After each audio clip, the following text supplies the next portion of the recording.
네, 해커스 학생 여러분들 반갑습니다. 자, 32번째 주제에 왔습니다. 지금 근대사라는 시기가 아주 숨가쁘게 흘러가고 있어요. 여러분 앞에서 이모곤란과 갑신정변 그리고 거문도 사건이라는 굉장히 중요한 사건들을 봤는데 또 중요한 사건들이 우리를 기다리고 있습니다. 정말 큰 주제입니다. 동학농민운동이라는 주제와 갑오을미개혁인데요. 조금 내용들이 좀 길 겁니다. 자, 정신 바짝 차리고 따라오시길 당부드리면서 32번째 테마부터 보고 시작하겠습니다. 게틀링 건, 이게 뭘까? 하나씩 보자. 자, 여러분들 요거는 뭔지 아시겠죠? 지금 총을 쏘고 있습니다. 총을 쏘고 있는데요. 지금 총알이 막 이렇게 있고요. 여기서 딱 설치한 다음에 계속 연발로 쏘고 있는 것 같아요. 이게 바로 뭐냐? 기관총이에요. 그죠? 기관총. 계속 연발로 쏠 수 있는 이런 것에 특화된 화기를 우리가 기관총이다라고 이야기를 하죠. 자, 시기를 좀 앞으로 한번 가볼게요. 요거는 미국에서 있었던 전쟁입니다. 1860년대에 있었던 미국의 남북전쟁인데요. 미국이 두 개로 쪼개질 뻔했었던 사건입니다. 미국의 남부와 북부가 여러 가지 상황이 달라서 이해관계가 다르고 그래서 결국에는 이렇게 4년, 5년간 전쟁을 하게 되는데 이 전쟁에서 북부가 승리하게 되는, 그래서 미국이 쪼개지지 않고 하나된 국가로 발전할 수 있는 계기가 된 사건이다 라고도 이야기를 하고요. 여러분이 알고 있는 링컨 대통령이 당시 이제 북부 쪽의 대통령이기도 했습니다. 아무튼 이런 것들은 차치하고 이 남북전쟁 당시 사람들이 많이 죽는 거예요. 인명피해가 당연히 전쟁이니까 많겠죠. 이 사람이 있습니다. 리처드 게틀링이라는 사람이 어떤 제안 같은 아이디어 같은 걸 떠오르게 해요. 사람들이 총을 갖고서 계속 싸우는데 너무 많은 사람이 전쟁터에 나가다 보니까 문제가 생긴다. 피해들이 막 심하다. 그래서 100명을 대신할 수 있는 무기를 만들면 어떨까? 총을 하나씩 사람이 들고 쏘는 게 아니라 이 총들을 쭉 모아서 한 번에 쏠 수 있는 걸 쏘면 100명이 아니라 1명만 군대 가도 되지 않을까? 라는 생각에 만든 세계 최초의 기관총이 바로 게틀링건이에요. 그래, 쭉 붙인 거죠. 그래서 이걸 만들어 쓰면 사람들의 전쟁에 대한 인명피해가 더 줄 줄 알았지? 아니죠. 더 많이 살상할 수 있는 무기가 된 겁니다. 아무튼 조금 잘못된 방향으로 간 것 같긴 한데 이 시기 때 이런 기관총이 만들어졌다는 거죠. 그로부터 30여 년 후 1894년 조선에서 이 게틀링건이 출현합니다. 많은 사람들이, 농민들이 중심이 됐었던 이 봉기 시위에 게틀링건으로 무자비한 학살이 벌어지게 될 겁니다. 그리고 이 사건 후에 사람들은 노래를 만들어서 그 아쉬움과 슬픔을 표현하기도 했습니다. 새야 새야 파랑새야 녹두꽃에 앉지 마라. 자, 새야 새야 파랑새라는 이런 민요이기도 합니다. 자, 이 사건이 바로 동학농민운동이라는 사건이에요. 자, 이에 대해서 한번 보도록 하겠습니다. 동학이라는 종교는 여러분들이 요 앞에 조선 후기 편에서 봤었죠. 동학이라는 종교는요, 서학에 대항한다 라면서도 한편으로는 인간 평등을 중시 여겼었던 사상, 인내천이다라고 이야기를 했었어요. 자, 이 동학이라는 게 조선 사회에서 널리 퍼지는데, 근데 이 조선 정부 조정이 어떻게 봤어요, 이걸? 이거는 위험하다. 사람들을 현혹시키는 잘못된 종교다라고 해서 사악한 종교로 규정을 하고 불법 종교로 규정을 한 거죠. 당시 동학의 교주였었던 최재우를 처형시켰었죠. 그 이후 얘기예요. 그럼에도 불구하고 동학은 널리 퍼집니다. 동학의 경전 여러분들 기억나십니까? 동경대전, 용담유사 이런 경전들이 널리 퍼지는 겁니다. 자, 그런데 문제는 여전히 동학은 불법 종교다라는 거예요. 농민들은 동학교도들 점점 늘어나면서 이를 믿고 있는데 동학은 여전히 불법 종교입니다. 그래서 이들이 교조 최재우, 이 동학을 설립했었던 최재우는 죽었습니다. 최재우의 명예회복을 요구합니다. 그러면서 한편으로는 포교의 자유를 요구해요. 즉 동학을 불법 종교가 아니라 합법적인 종교로 바꿔달라라는 종교의 자유, 이를 요구하는 운동을 벌이게 됩니다. 자, 이 운동을 우리는 뭐라고 하냐? 교조 신원 운동이다라고 이야기를 해요. 교조 최재호의 명예회복 그리고 포교의 자유. 그래서 동학을 합법적으로 믿을 수 있게 존중해달라는 것을 정부에게 요구를 하는 거예요. 이 운동들은 사실은 처음에 사람들이 모여가지고 요구를 하겠죠. 요구를 하면서도 이제 계속적으로 건의를 하는 겁니다. 전라도 삼례에서 모여서 이런 것을 요구하고 서울에 가서도 건의를 올렸다가 충청도 보훈에서 집회를 갖기도 합니다. 자, 그런데 이게 종교의 자유를 요구하는 운동이니까 이 사람들이 모이면은 무슨 얘기를 하겠어요? 여러분이 동학 교도라고 생각해보고 여기 이 집회에 참여했다라고 하자. 그러면 당연히 처음에는 우리 동학 교도 정부가 잘 대처해줬으면 좋겠다. 아우 최재훈님은 참 억울하게 돌아가셨지 아마? 이런 얘기들을 하겠죠. 자, 근데 이 보훈 집회 가니까 조금 새로운 다른 얘기들이 나오는 거야. 뭐라고 하냐? 근데 말이야, 요즘 나라 꼴이 왜 그런 거야? 요즘 먹고 살기 왜 이렇게 힘든 거야?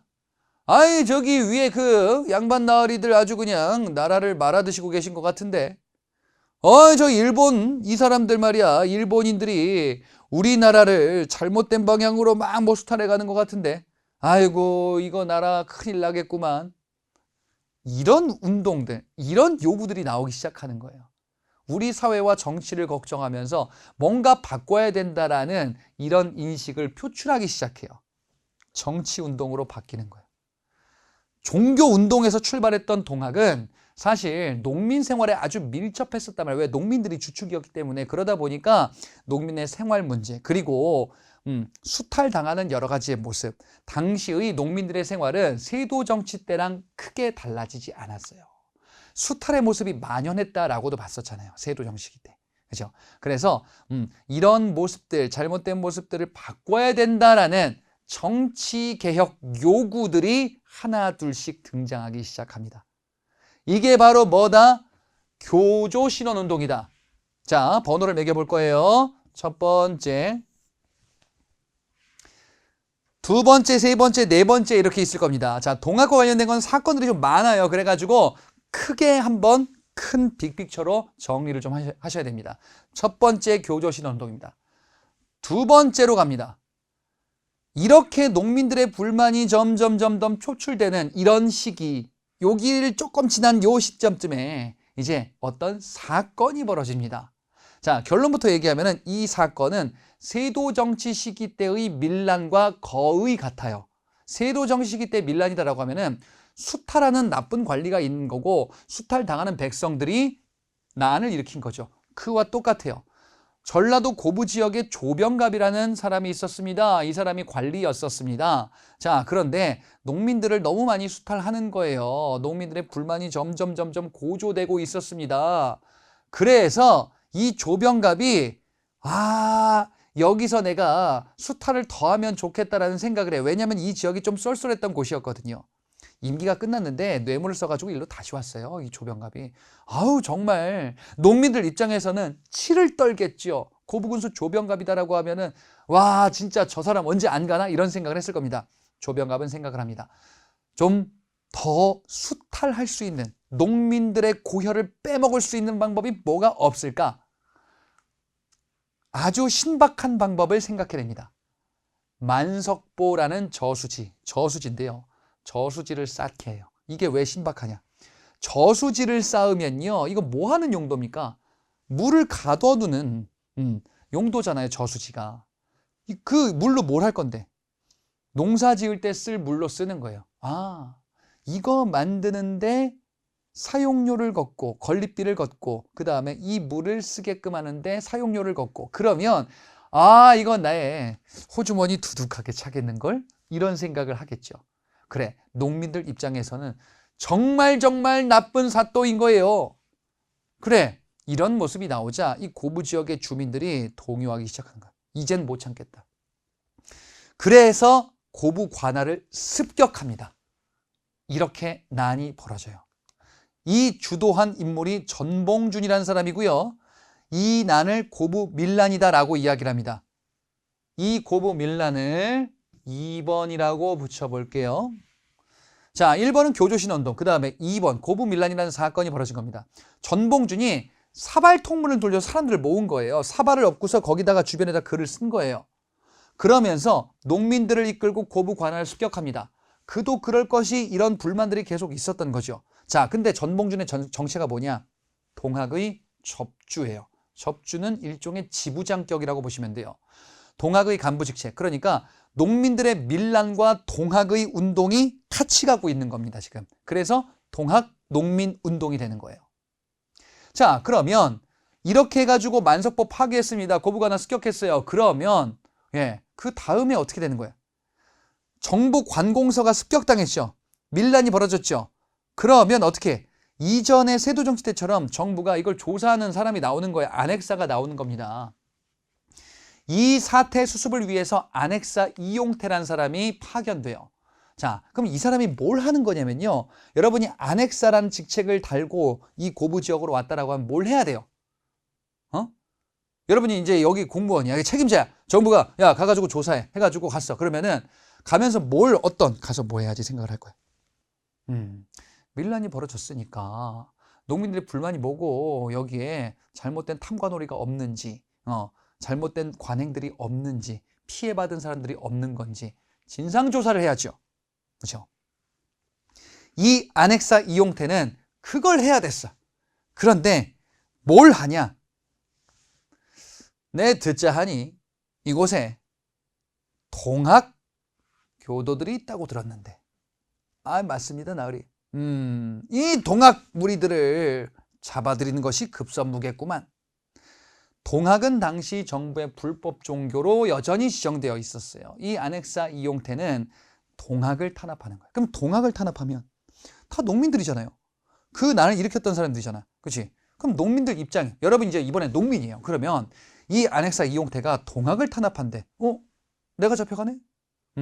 아이고 잘못했습니다. 동학을 믿어가지고요. 관할을 습격해서 잘못했습니다. 라고 할까요? 아니잖아. 그럴 거면 난을 왜 일으켰어요? 정말 못 살겠다라고 해서 난을 일으킨 거잖아요.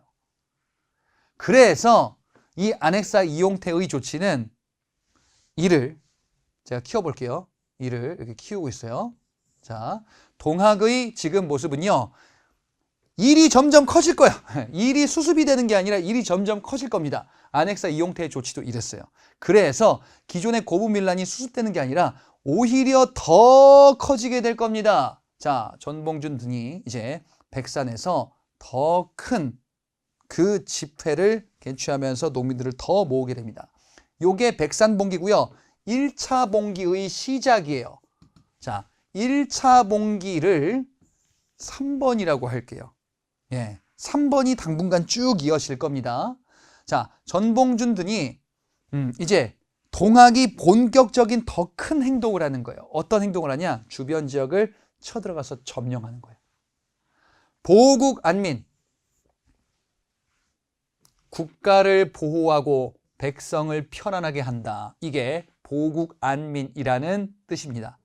즉, 조금 더 단순화시키면 백성의 생활을 보장해줘야지. 탐관오리 괴롭힘 없이 편하게 먹고 살 수 있게끔 해줘야지.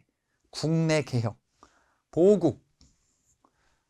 아니, 외인들이 우리를 침범해가지고 상권을 잠식한다, 쌀이 부족하다, 이건 잘못됐지. 외세 침입을 경계해야지. 자, 그래서 국내 체제를 개혁해야 된다라는 거예요. 이거를 좀 어려운 말로 반봉건이다라고 이야기를 해요. 잘못된 이전의 관행, 봉건적인 모습을 반대한다. 그 다음에 보국, 외세 침입을 경계해서 우리를 지키겠다. 외세 침입을 경계한다. 반외세. 그래서 이 동학이라는 것이 이런 것을 중심으로 하고 있다라는 것을 알아두시면 되겠고요. 제폭구민이라는 것은 폭정을 제거하고 민을 구한다. 즉, 탐관오리 처벌해 주세요. 우리의 삶을 개선해 주세요. 이런 요구들입니다.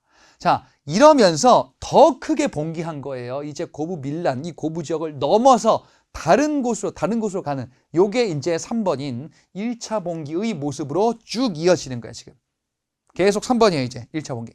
자, 황토현이라는 곳으로 진격하여 관군과 싸웁니다. 그래서 그 지역을 점령해요. 장성의 황룡촌이라는 곳이 있어요. 다 이게 전라도 일대거든요. 이 지역도 점령해요. 그러면서 역시나 관군을 격파하는데 이번에는 정부가 중앙정부에서 관군을 보냈어요. 나름 정예병을 보내는 거야. 근데 이 병력도 패배했어요. 동학군은요, 파죽지세로 어디까지 점령하냐? 전주성까지 점령합니다. 전주는 어딘지 아시죠?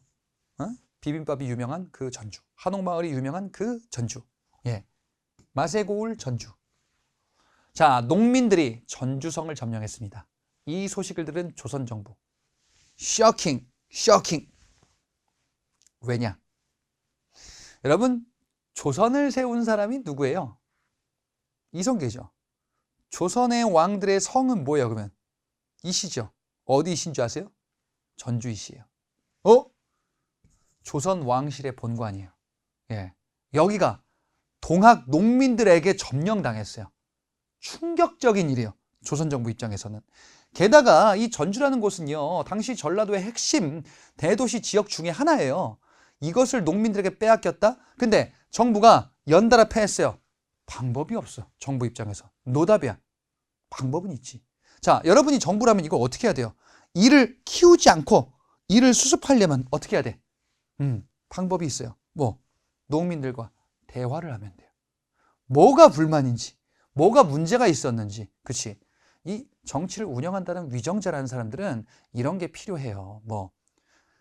국민들과 의견을 듣는 대화, 이거 그냥 막 측근들에 둘러싸여 있으면은 이거 뭐 잘못된 방향으로 계속 가거든요. 열려 있어야 돼. 많이 들을 줄 알아야 돼. 들어야 돼. 근데 정부의 선택은 그쪽이 아닌 것 같아요. 정부는 일단 이들을 어떻게든 진압해야 된다. 근데 스스로 진압할 능력이 없어요. 그래서 청나라에게 군사 지원을 요청합니다. 똑같네. 뭐 앞서 이모군란 갑신정변 때 에도 민시정권은 청에게 군사 개입을 요청했었죠. 그렇지? 여기도 똑같은 거야. 하던 대로 했던 거예요. 청나라 도와주세요. 청이 도와줄까요? 도와주겠지. 왜? 청은 조선에 군대를 또 보내서 간섭을 하고 싶겠죠. 청나라가 군대를 보내는데 근데 청과 일본이 이걸로 엮여 있어요. 텐진조약. 이건 갑신정변의 결과로 봤었죠. 이 텐진조약의 내용이 뭐였었냐면은 향후에 청과 일본이 조선의 군대를 파병할 때 상호간에 연락한다. 자, 그러면 청나라가 조선 정부의 요청 때문에 그래, 요번 기회로 또 재미 좀 봐야지라고 해가지고 이제 군대를 보냅니다. 그러면서 일본에게 텐진조약이라고 엮여 있으니까 일본에게 얘기하는 거. 우리는 이런 것 때문에 조선에 군대 보낸다. 연락했어요. 자, 그러면 일본은 이걸 듣고서 청나라 군대가 조선 땅에 오겠구나라는 생각을 하는 거야. 그러면 일본은 무슨 생각하냐? 청이 조선을 완전히 지배하면 안 되는데, 우리 일본이 점령해야 되는데 라는 생각을 한 거죠. 그래서 일본이 구실을 만들어요. 뭐라고 하냐?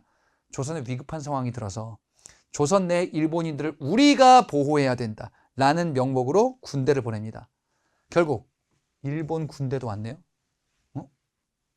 청과 일본 군대가 이 동학농민운동 과정에서 양국에 다시 들어온 거예요.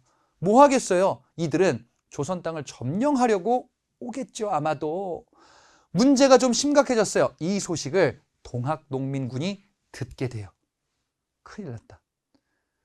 우리가 원하는 거는 더 좋은 나라를 만들고 백성들이 잘 사는 이런 국가를 만드는 거지, 나라를 외세에게 넘기고 나라가 막 망하고 절단나고 이런 걸 원하는 게 아니다예요. 큰일 났다. 그러면 외국 군대가 들어왔으니까 방법을 찾아야 될 것 같은데 정부도 문제가 생겼어요. 자, 청과 일본의 군대 중에서 조선 정부가 부른 군대는 뭐예요? 청이죠. 일본 군대가 왔네? 이제서야 판세가 보이는 거야. 뭐? 이들이 이 땅에서 싸우겠다. 이들은 우리를 점령하려고 지금 행동에 옮기고 있구나. 큰일 났다. 청과 일본의 군대를 집으로 돌려보내야겠다. 그래서 동학농민군과 접촉을 하는 거예요. 이 동학농민운동의 행동이 사라지면 이들이 들어올 명분이 없어지는 거잖아요. 그래서 대화를 이제 하는 겁니다. 결과적으로는 전주화약이라는 걸 체결하게 돼요. 전주성을 점령한 농민군이 그 일대를 다스리고 있는데 정부 대표와 협상을 하는 거예요. 그래서 약속하고 화친을 타결하게 되는 겁니다. 자, 이게 전주화약이에요. 그래, 이걸 진작에 했었어야 됐어요. 전주화약을 체결했습니다. 자, 그러면 농민들은 이제 어떡하냐? 자신들이 지금 다스리고 있는 전라도 일대의 고을들이 있거든요. 전주성을 포함해서. 이 고을들에서 좀 제대로 된 개혁 정책을 하자. 농민들을 위한 정책을 하자. 저쪽 서양에서 민주주의 이런 건데 비슷한 거 아닌가? 우리가 이 고을을 더 좋은 고을로 바꾸자. 농민자치기구를 만들어요. 집강소입니다. 여러분, 농민자치기구를 만들었다는 의미가 이게 뭐냐면은 지방자치제, 농민들이 주도하는 민주주의 이런 거의 시작이에요, 지금. 예, 엄청난 일인 거예요. 농민들이 대표를 뽑아서 그 고을들을 집강소라는 기구를 통해서 다스리고 있는 거예요. 농민들은 나라를 그냥 개판으로 만들어야지 이런 건 아니겠죠. 탐관오리가 아닌 우리가 직접 다스리는 더 좋은 농촌을 만들자. 이런 걸 하고 있는 거예요. 그러면서 정부랑 화해 약속을 했죠. 정부에게 요구합니다.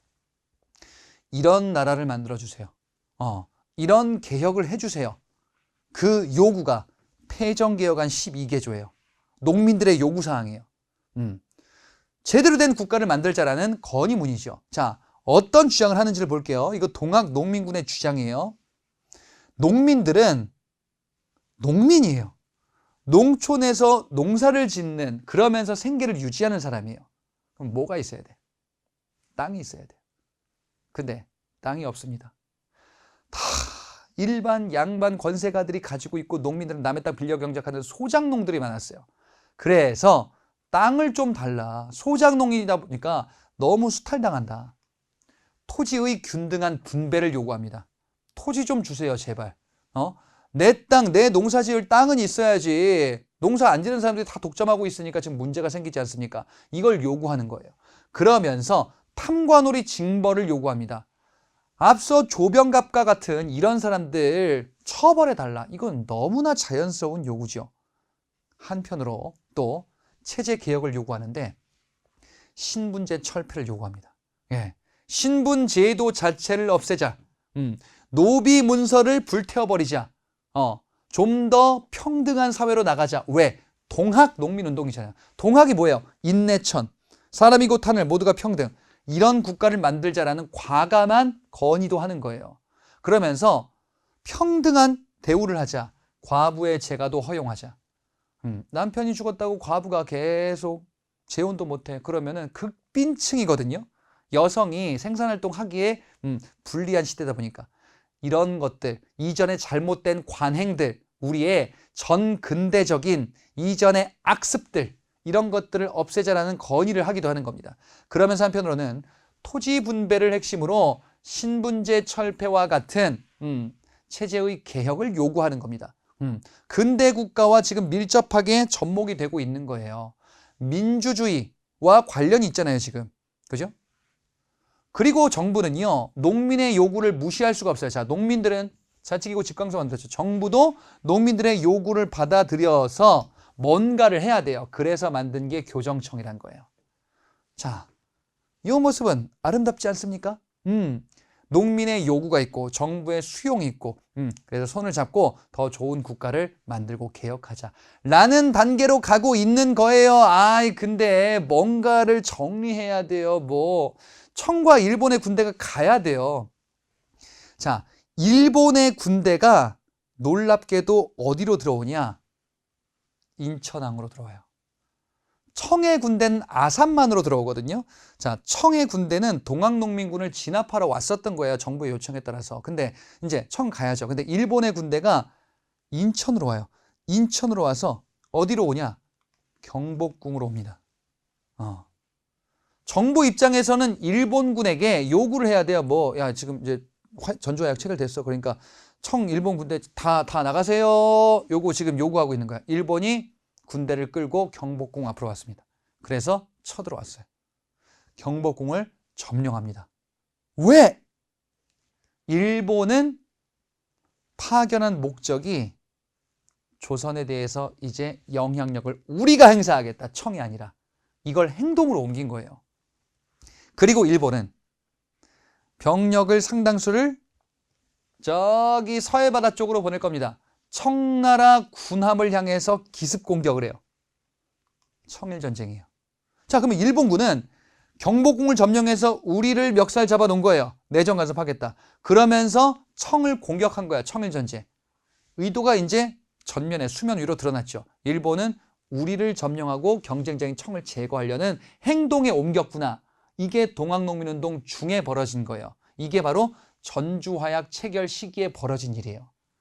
자, 청일전쟁은 결과적으로는 이후에 일본이 승리하게 될 겁니다. 자, 어쨌든 동학농민운동 중에는 청일전쟁이 계속 벌어지고 있을 때요. 이 소식을 들은 동학군, 이거 큰일 났다. 우리가 원하는 건 이 그림이 아니다요. 그래서 2차 봉기를 일으킵니다. 자, 요 이후를 큰 4번으로 해볼게요. 1번은 교조신원운동, 2번은 고분밀란, 3번은 1차 봉기부터 전주화약까지. 그 다음에 이제 마지막 2차 봉기예요. 농민들은 전주화약 때 봉기를 끝낸 거예요, 사실상. 그러면서 이제 일터로 돌아가고, 그리고 집광서를 통해서 더 좋은 우리 농촌을 만들자, 이렇게 하고 있었는데 소식을 들은 거예요. 뭐? 일본이 경복궁을 점령했대. 그러면서 우리 내정 간섭을 한대. 나라님과 협상해도 안 되는구나. 일본 외세를 쳐야 된다, 우리가 직접 쳐야겠다. 그래서 일어난 게 2차 봉기예요. 자, 2차 봉기는요, 마찬가지로 전봉준이 활약합니다. 전봉준은 남접의 우두머리예요. 동학의 그 일종의 지부다라고 보시면 돼요. 근데 이건 전라도일 텐데요. 이번에는 충청도의 동학 세력들도 더 적극적으로 합류합니다. 손병희의 북접이에요. 남접과 북접이 연합을 해서 세를 더 불린 거예요. 1차 때보다 더 크게 봉기한 거예요. 농민들은 이제 자신감이 생긴 거예요. 우리가 세상을 바꿀 수 있다. 우리가 외세를 물리칠 수 있다. 우리가 조선을 더 건강하게 만들 수 있다. 라는 생각을 했겠죠. 그러면서 충청도 논산에 집결해서 이제 이들의 목표는 경복궁으로 가자. 일본군을 무찌르자. 이렇게 가는 거지. 그 수가 어마어마하게 많이 모였어요. 이 시기 때 모이는 공간이 있겠습니까? 연락망이 있겠습니까? 어찌어찌 아름아름 모인 거예요. 그게 추정컨대 5만에서 20만. 예. 엄청난 농민군이 모인 겁니다, 지금. 그래서 이들은요, 나라를 구하겠다. 농민들을 위한 평등한 국가, 인내천의 국가를 만들겠다라는 명목하에 서울로 진격을 시작합니다. 이 소식을 들은 일본군, 가만히 있지 않겠죠? 자, 이들은요, 지금 논산에 집결합니다. 그래서 목표는 한양이에요. 올라갑니다. 그런데 청일전쟁에서 지금 일본이 청과 싸우고 있는데 그 병력 일부를 빼옵니다. 그러면서 이들을 진압하러 가요. 결국에는 어디에서 충돌하냐? 공주 지역에서 충돌해요. 일본군과 농민군이 여기서 충돌하는 거예요. 이게 공주 우금치 전투예요. 동학군이 일본군과 싸우는데요. 공주 우금치에서요. 관군도 있어요. 관군은 뭡니까? 일본군이 경복궁을 점령했잖아요. 그러니까 관군은 일본군한테 멱살 잡힌 군대들이다 라고도 볼 수 있어요. 그래서 이들이 동학군을 진압하러 온 겁니다. 동학군은요, 수적으로 절대적인 우세예요. 대략 10만 명이다라고 한다면 이들은 한 500명 돼요. 야, 우리가 이길 수 있다. 근데 이들의 손에 쥐어진 무기 뭘까요? 게틀링건이에요. 기관총이에요. 이제 농민들을 향해서 어떻게 하겠어요? 두두두두두. 공주 우금치에서 전투라기보다는 사륙전이 벌어져요. 예. 결국 이 전투에서는 너무나 열세 있는 무기, 농민들이 가지고 있는 거는 옛날 화승총이나 아니면 죽창 이런 거고요. 이게 좀 약간 이게 기록을 찾아보면 좀 안쓰러워요. 기관총을 향해서 뭘로 방어를 하냐? 장태라는 걸로 방어를 하거든요. 이건 뭐냐면은 그 지프로 엮은 닭장 같은 거야. 이걸 굴리면서 뒤에서 가는 거야. 네. 굴리면서 이제 방어막이다라고 해서 가는데, 예, 요거 이제 또 완전하지 않겠죠. 그렇지? 결국에는 우금치 전투에서 패배하게 됩니다. 그리고 동학군은 이후에도 연달아 패배하게 되고 이게 그 무기 체계를 극복할 수가 없죠. 그죠? 그래서 전봉준 역시 체포되고 이 운동은 실패로 끝나게 됩니다. 자, 이 동학군의 그 꿈은 결국에는 좌절되게 되죠. 그리고 이 전봉준은 어릴 때부터 키가 작아서 녹두라고도 불렸었어요. 녹두는 이제 콩이란 뜻이거든요. 밤토리다 막 이런 뜻이에요. 녹두 장군. 이 녹두 장군이 체포돼서 죽게 됩니다. 그래서 나온 게 새야새야 파랑새야 녹두 끝에 앉지 마라. 예, 이 바로 사건이 동학농민운동이었습니다. 자, 동학농민운동은 결과적으로는 목적을 달성하지 못했어요. 이 동학농민운동은 이전 갑신정변과 좀 다르게 갑신정변은 지배층 내에서 쿠데타로 뭔가 바꿔보자 했었어요. 근데 이거는 지배층이 아니에요. 농민들이 일으켰었던 일종의 민중혁명 시도 이런 거죠. 그치? 새로운 사회를 만들자 피지배층 주도의 운동이었습니다. 목적을 달성하지 못했으나 지금 근대사에서 엄청난 결과 영향을 끼치게 되는데요. 동학농민운동 중에 바로 청일전쟁이 벌어졌어요.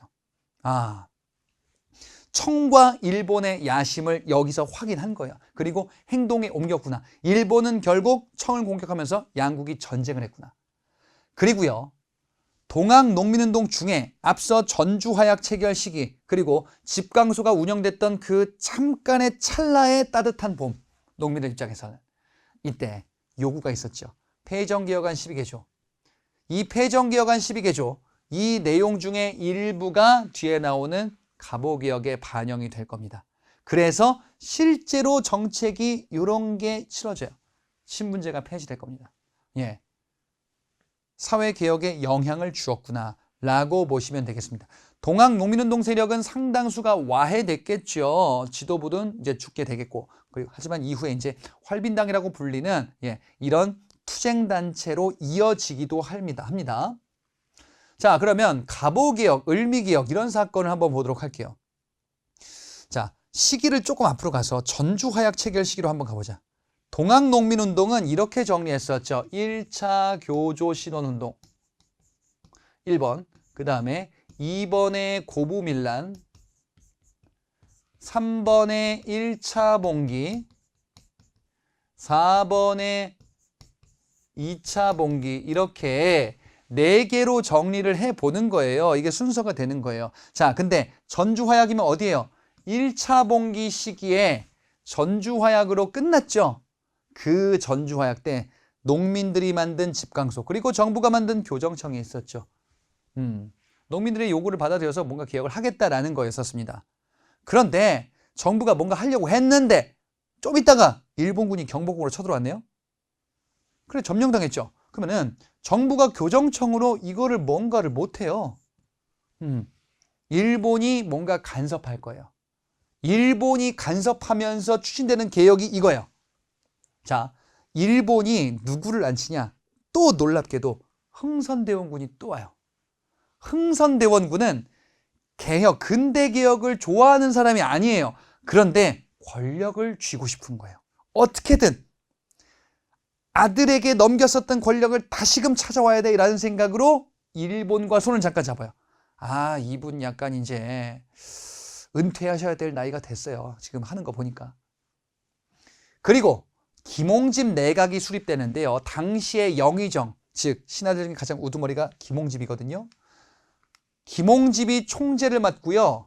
이 개혁을 추진하는 집단을 1차 김홍집 내각이다라고 이야기를 해요. 그리고 개혁기구는 군국기무처라는 걸 새로 만듭니다. 앞서 뭐였었어요? 교정청이었잖아요. 교정청이 아니고 새로운 기구를 만들었는데 이 배후에 누가 있는 거야? 일본이 있는 겁니다. 일본의 간섭에 의해서 지금 이런 개혁이 본격 추진되는 거예요. 그러니까 정부가 개혁을 하긴 하는데 정부 단독으로 하는 게 아닌 이상한 모양새가 된 거예요. 왜? 일본이 경복궁을 점령하니까.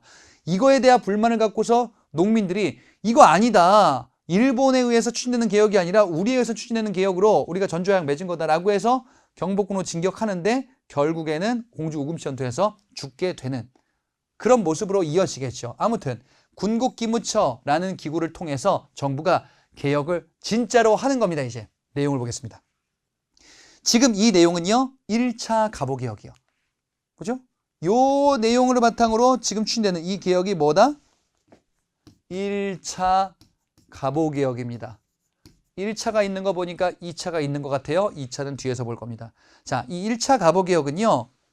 나름대로 개혁들을 이것저것 하게 되는데요. 일단 청나라와 관계를 조금 거리를 두고 싶은 거예요. 조선은 청의 내정간섭을 그 전에 받았잖아요. 그러니까 아유 이제 조금씩 털어내자. 이게 가능한 이유는 청나라가 일본과 전쟁하고 있어요. 청일전쟁. 이 틈을 타서 우리가 청나라를 떨어내야겠다. 청의 연호를 폐지하고요. 우리의 연호 비슷한 걸 쓰기 시작해요. 조선시대 때 이런 거 한 번도 없었거든요. 개국 기원을 사용합니다. 개국, 조선 왕조가 개창한 지 지금 몇 년째다. 조선 왕조 개국 지금 503년째다. 라고 해서 개국 기원 또는 기년이다 라고도 이야기를 해요. 이건 일종의 연호 비슷한 거잖아요. 그지? 1차 갑오개혁 때. 그리고 행정기구도 개편하는데요. 기존에 의정부가 있었는데 이거 말고 6조도 있었죠. 6조를 8아문으로 확대 개편합니다. 예, 조직을 개편하는 겁니다. 그러면서 정말 중요한 정책 바로 과거제를 폐지합니다. 자, 조선의 관리를 선발하는 시험인 과거제도 1차 갑오개혁 때 폐지해요. 왜? 고위 공무원을 뽑는 시험인 과거제를 폐지했다라는 것은요. 공무원을 앞으로 안 뽑겠습니다가 아니고 새로운 방식으로 뽑겠다라는 거예요. 과거제를 통해서 뽑는 관리들은요. 유교 성리학의 경전 이런 것들을 바탕으로 뽑잖아요. 근데 그게 아니지. 지금 서양 문물 막 들어오는데 주자의 학설이 어쩌고 이거는 지금 이제 뭔가 논외로 되는 시대가 바뀌고 있어요. 그래서 과거제 뽑겠다. 새로운 관리 임용 방식을 마련하겠다. 그러면 새로운 교육이 필요하지 않을까요? 1차 갑오개혁 이후 2차 때 교육 얘기가 나와요. 그래서 자, 과거제를 여기서 폐지했구나. 그리고 각종 그 외의 정책들, 그중에서 은본위제는 이건 뭐냐면 화폐제도인데요. 화폐를 발행하는 데 있어서 은이라는 기준점을 잡고서 화폐를 발행하는 이런 제도이기도 합니다. 예, 이거는 지금으로 치면 약간 이런 개념이에요. 우리가 화폐를 발행하는데 우리는 그러면은 금이나 은이라는 기준으로 삼고서 이거를 발행하나요? 그런 건 아니야. 지금은 현대는요. 지금은 이런 걸 이제 중심이 되는 그 화폐를 기축통화다라고도 하는데 달러예요, 달러. 미국의 달러를 기준으로 우리가 화폐, 환율 정책을 어떻게 할 거냐 이런 시대인데 그것과 유사한 어떤 원칙을 마련하기도 하는 겁니다. 자, 그리고 정말 가장 중요한 거. 1차 갑오개혁 때 공사노비법을 혁파하여 신분제도를 폐지합니다. 신분제 폐지는요. 동학농민운동 세력의 주장이기도 했었어요. 그래, 여기서 요 얘기가 나오는구나. 동학농민운동에서 주장했었던 게 정책에 반영도 됐었구나. 그리고 과부의 재가, 재혼 얘기하는 거예요. 과부의 재가, 지금 이 두 가지들은요. 동학농민운동에서 얘기 나온 것들이 일부 반영이 된 겁니다. 토지 분배는 반영은 안 돼요. 예, 이건 뭐 기득권층이 토지를 내놔야 되는데 그거는 좀 쉽지 않은 문제 같아. 근데 그 외에 다른 것들은 일부 반영이 되는 겁니다. 그리고 연좌제, 조혼. 연좌제는 아버지가 죄인이라 나도 죄인 이렇게 되는 거예요. 근데 나는 관계가 없잖아요. 그지? 조혼은 이른 나이에 나의 의사와 관계없이 혼인을 맺는 거예요. 이것도 좀 잘못됐잖아. 이런 것들을 전근대적인 악습이다라고 하거든요. 예. 인권의 개념이 너무 없잖아요. 이런 것들은. 이런 잘못된 관행들도 없애는 악습을 철폐하는 풍습을 개선하고자 하는 이런 정책 1차 갑오개혁과 관련이 있습니다. 자, 1차 갑오개혁의 내용은 나름대로 우리를 근대국가로 개편하기 위해서 조선 정부가 고민하면서 정책을 이렇게 추진을 하게 돼요. 그도 그럴 것이 일본의 간섭은 있는데 간섭이 적어요. 1차 갑오개혁은. 1차 갑오개혁은요. 일본의 간섭이 있긴 하죠. 이게 이제 일본의 간섭으로 추진되는 개혁인데요. 그런데 일본의 간섭이 별로 없어요. 왜 그러냐? 청일 전쟁하느라고 일본은 바빠요. 그런데 청일 전쟁에서 일본이 승기를 잡아요. 아직 완전히 끝난 건 아닌데 청을 거의 때려 눕혀요. 그래서 이제 그 눈을 조선 정부에게 돌리는 거야. 너희들을 위한 개혁을 하고 있었네. 우리가 이제 마음대로 너희들의 멱살을 쥐고 너희들을 털어먹는 개혁을 추진을 일부는 좀 할 거야 라고 해서 바꿔요. 군국기무처를 폐지하고 흥선대원군은 이제 써먹을 게 없다라고 해서 은퇴시켜버립니다. 그리고 일본의 입김이 반영된 거 아닌가라는 것이 보이는 게 바로 박영효라는 인물이에요. 자, 박영효는 갑신정변 때 참여했던 개화당 급진개혁파 인사예요. 이 사람이 나중에 일본으로 망명하거든요. 박영효는요, 일본과 아주 친밀한 관계를 맺어요. 실제로 나중에 친일파가 되십니다. 일본의 입장에서는 박영효가 조선의 개혁 정책을 주도한다라고 하면 믿음직할 만하죠. 그렇지? 그래서 기존 김홍직과 박영효, 이 사람이 들어온 새로운 내각, 요거를 2차 김홍직 박영효 연립내각이다라고도 이야기를 합니다. 그래서 새로운 개혁을 하겠다요. 그리고 당시 고종은 이제 청나라 입김을 차단해야겠다. 청은 우리에게 영향력을 못 끼치겠다라고 하여 종묘에 나아가서 조상님들, 왕들한테 제사를 지냅니다. 그러면서 이 나라를 청으로부터 독립한 새로운 국가로 다시 선포하겠습니다라는 독립서고문이라는 걸 발표해요. 여기에 개혁의 원칙이 담겨 있어요. 14개를 반포합니다. 그게 바로 홍범 14조라는 원칙이에요. 홍범 14조는 독립서고문 글 안에 있는 거거든요. 고종이 뭘 하는 거냐? 이제 청으로부터 독립하고 새로운 국가를 만들기 위해서 이런 개혁을 확대하겠습니다라고 밝힌 거예요. 지금 제가 뭘 얘기하려고 밑밥을 이렇게 깔고 있는 거냐면요. 바로 2차 갑오개혁을 설명하기 위함이에요. 1차 갑오개혁은요, 내각이 바뀌면서 새로운 국면을 맞이하게 되는 거거든요. 박영효라는 새로운 인물이 들어왔잖아요.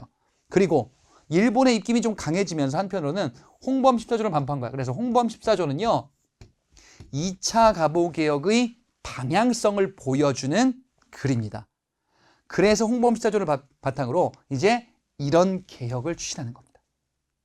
기존에는요, 1차 갑오개혁 때는요, 팔아문이라고 했었거든요. 요게 이제 1차 때죠.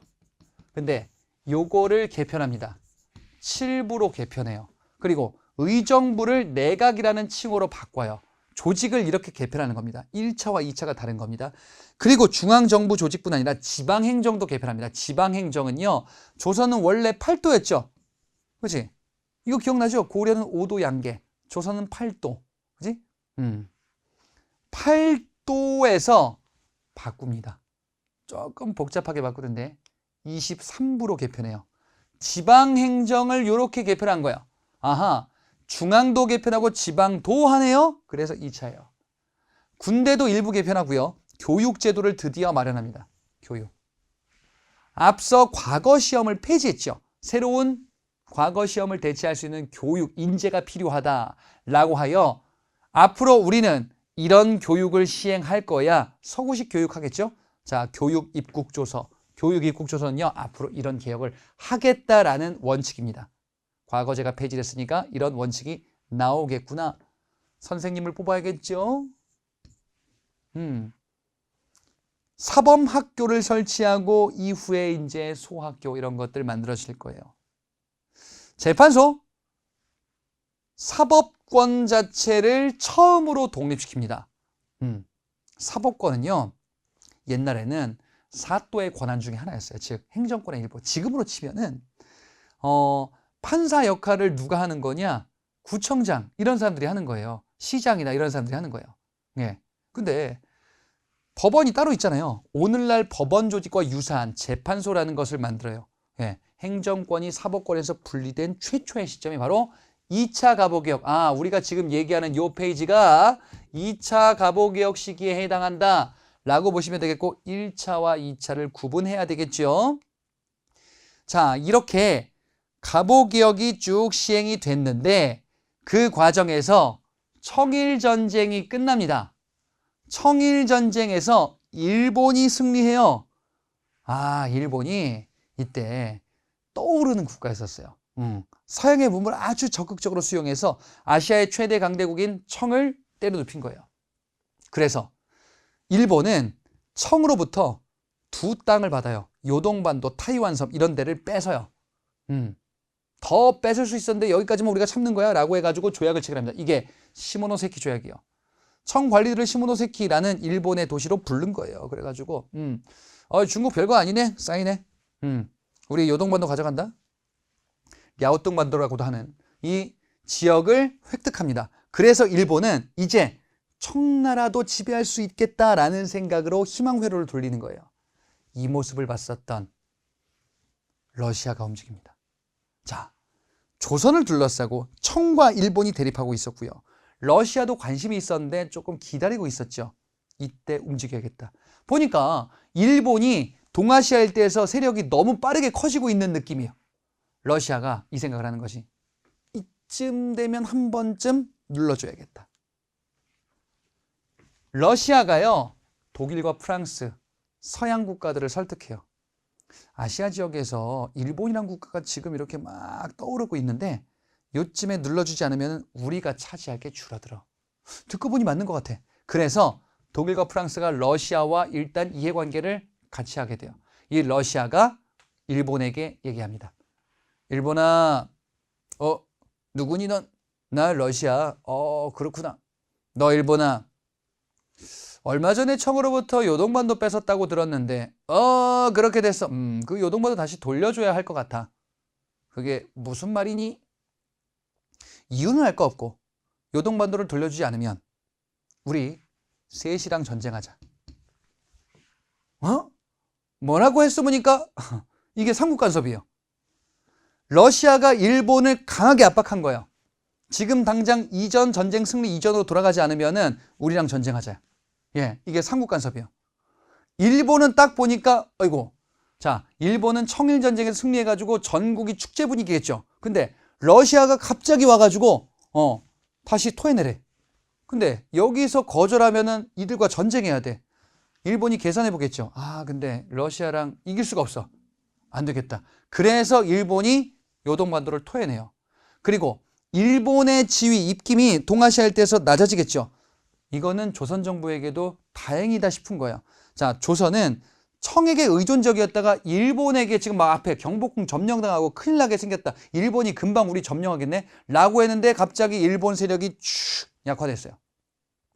이게 어떻게 된 거지? 딱 보니까 러시아가 있네요. 조선 정부, 당시 민씨정권, 또 명성황후. 권력을 유지하려면 러시아랑 관계를 맺어야 됩니다. 라는 생각을 당연히 하겠죠. 그래, 조선 정부는요, 이제 러시아와 친밀한 친러 내각을 구성하기 시작해요. 러시아와 긴밀히 교류하고 이제 러시아를 잘 활용해 보면은 우리 권력을 유지할 수 있지 않을까? 그리고 조선이라는 국가도 자주 독립국가를 유지할 수 있지 않을까? 라는 희망 회로를 돌릴 수 있겠죠. 그래, 이게 바로 친러 내각 수립. 결국 삼국 간섭으로 인해서 러시아 세력이 커졌구나. 조선 정부도 이쪽에 붙으려고 하고 있구나. 라는 게 모습이에요. 청일전쟁 끝난 이후의 모습이에요. 근데 청일전쟁의 승자가 누구라 그랬죠? 승전국이 일본이거든요. 일본이 청일전쟁에서 승리했는데 일본 세력이 약화됐어. 참을 수 없겠죠, 이들. 일본이 러시아를 지금 어떻게 할 수가 없어. 러시아보다 국력이 딸려요, 일본이. 근데 조선은 어떻게 할 수 있을 것 같아.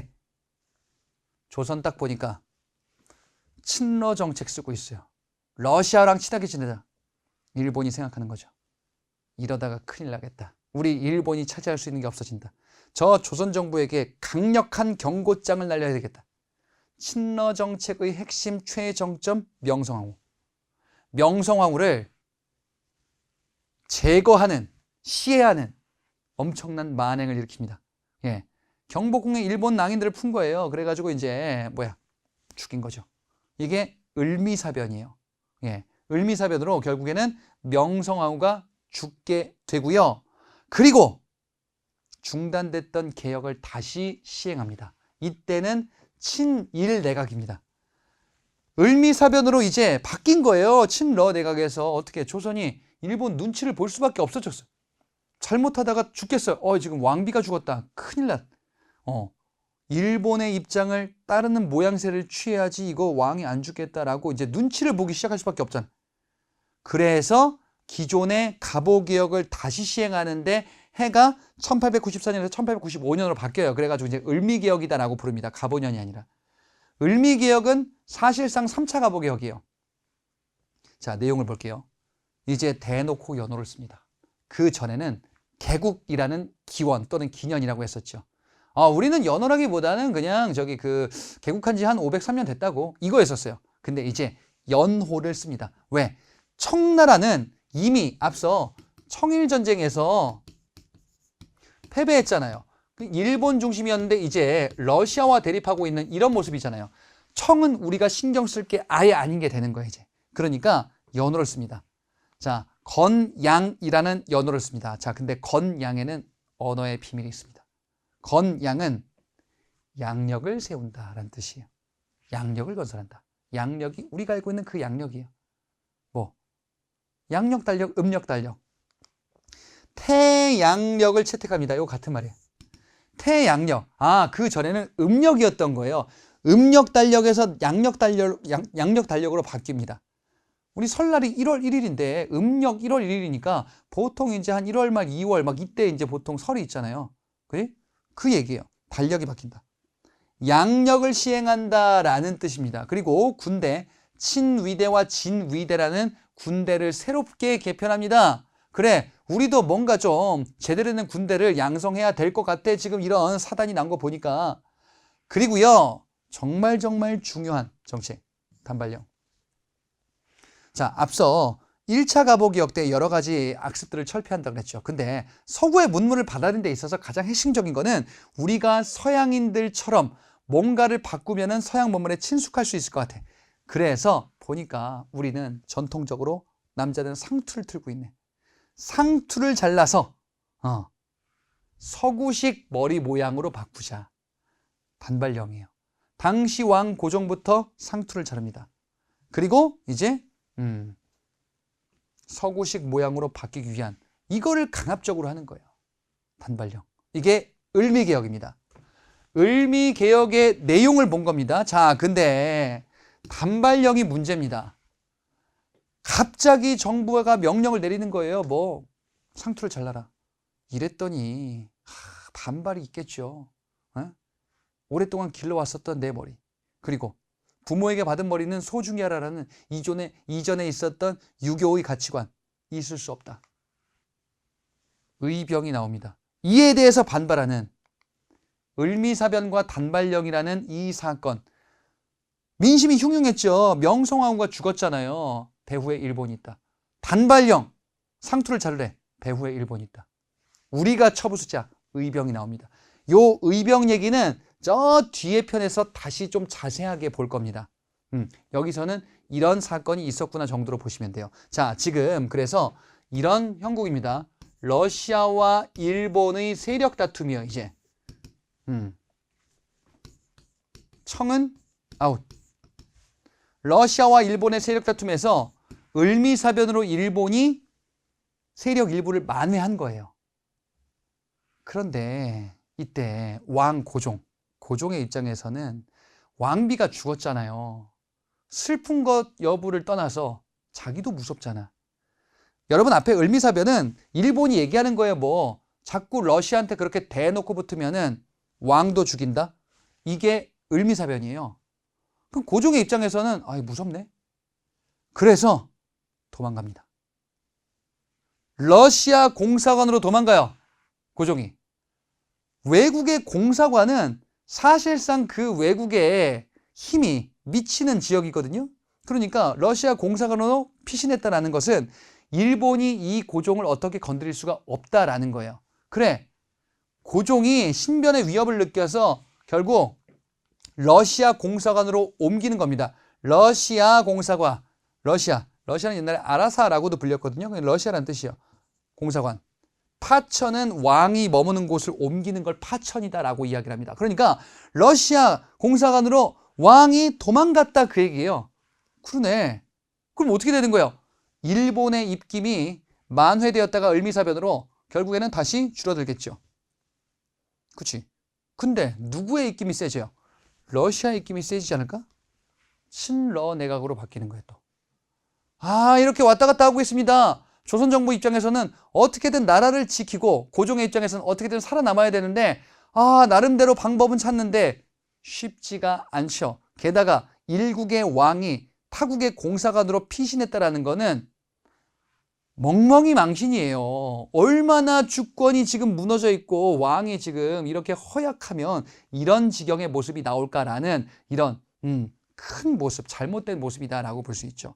이 위기를 어떻게든 타개해야 되는데, 그리고 당시에 많은 지식인들이 이 모습을 봤을 때 답답하겠죠. 이게 뭐야 대체, 나라 꼴이 이게 뭐야, 자주국가를 만들어야 되는데 라는 운동이 요 다음 단원에서 나오게 될 겁니다. 자, 일단 우리 동학농민운동부터 많은 개혁들, 그리고 이제 청과 일본의 경쟁이 아니라 러시아와 일본의 경쟁으로 바뀌게 된 우리로서는 조금 씁쓸한 이런 전체적인 모습을 확인해 볼 수가 있겠습니다. 자, 우리 이제 이론은 여기까지 하고요. 이제 문제풀이를 통해서 내용들을 확인해 보도록 하겠습니다.